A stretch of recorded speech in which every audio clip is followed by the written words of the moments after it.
की बिझनेस चालू करायचा असेल तर आपल्याकडे एक श्रवण नावाचं नक्षत्र आहे, रेवती नावाचं नक्षत्र आहे.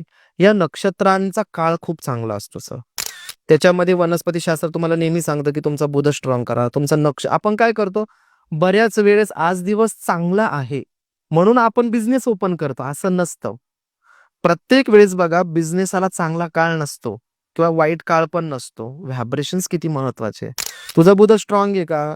मग तुझा बुध स्ट्रॉंग आहे तर मग बुधाचे नक्षत्र कोणते? त्या नक्षत्रानुसार तू तुमचा बिझनेस चालू करू. बरोबर आहे. आणि म्हणून वनस्पती शास्त्रामध्ये जर बिझनेस जो व्यक्तीला चालू करायचा आहे, त्या व्यक्तीने सगळ्यात महत्वाची गोष्ट मी उपाय देईल.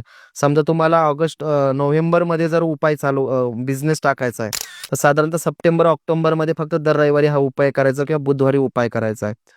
कॉफी हा राहू आहे, पिवळी मोहरी ही गुरु आहे. गुरु इज इक्वल टू राहू. बुधाचं प्रमाण किंवा प्रभाव हा अतिशय चांगला होता.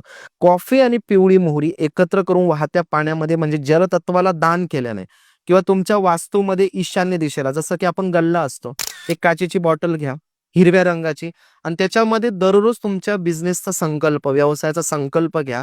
थोडीशी चिमूटभर पिवळी पिवळी मोहरी आणि कॉफीची पावडर तुम्ही दर बुधवारी किंवा दर रविवारी किंवा मघा नक्षत्रावर त्या बाउलमध्ये टाकत जा.